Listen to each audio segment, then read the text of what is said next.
OnePlus 5 is out for a few days. The YouTube tech community is split. On one hand is MKBHD and Linus Tech Tips, admitting that OnePlus 5 is not perfect, but mostly are still supporting the brand, praising that OnePlus 5 is overall a great phone. On the other hand, however, are the OnePlus fanboys, utterly disappointed with the new phone, and worst of all, this time the phone is not original. This side of the story is summarized very well by my fellow YouTuber Martin from TechAta, titling his video, "The OnePlus hype needs to die." Well, I don't know the phone well enough to be for or against it, but when it comes to the company behind the phone, I do have a thing or two to say.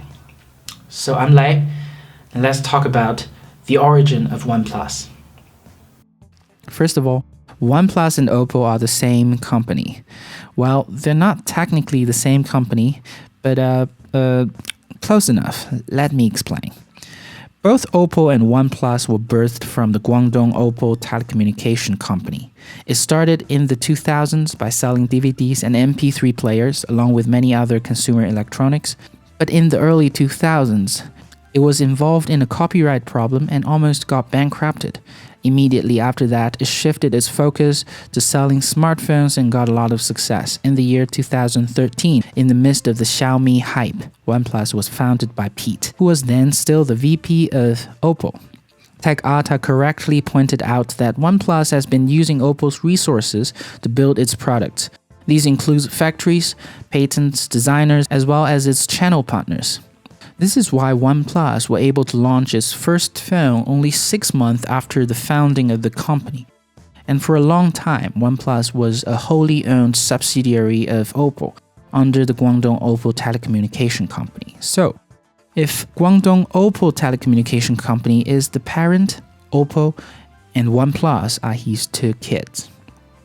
What's more interesting is that following this analogy, Vivo, another Chinese mobile company, would be their cousin. Let me explain. This requires us to understand the origin of Guangdong Oppo Telecommunications company. Hence, enter BBK Electronics. BBK Electronics was a glorious name in China. It was established in the 1990s, which focuses on 3 lines of products. The educational line that emphasizes on the children's educational devices, the music and visual line which focuses on DVDs and MP3 players, and lastly, the mobile line.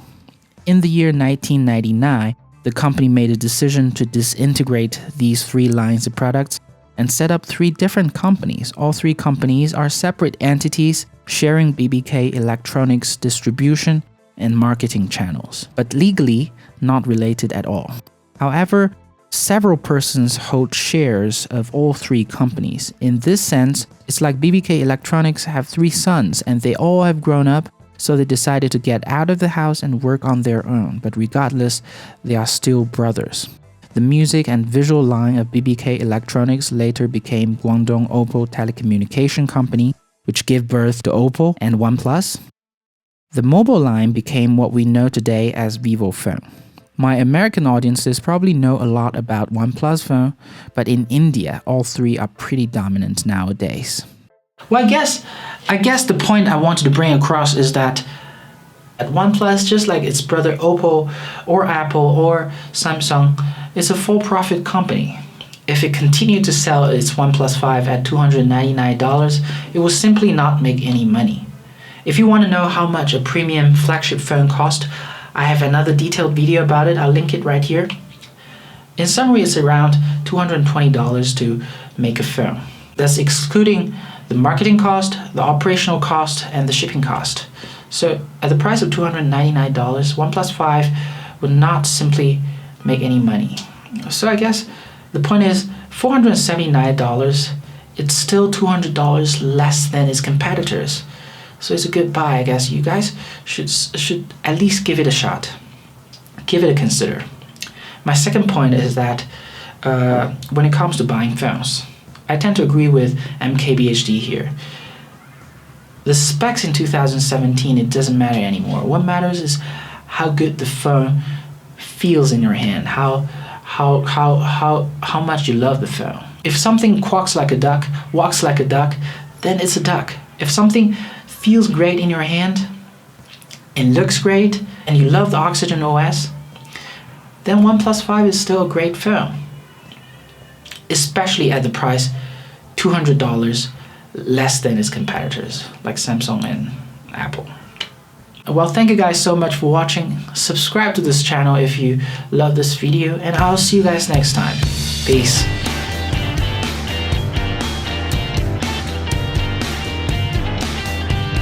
So I'm Lai. Let's talk about the origin of OnePlus.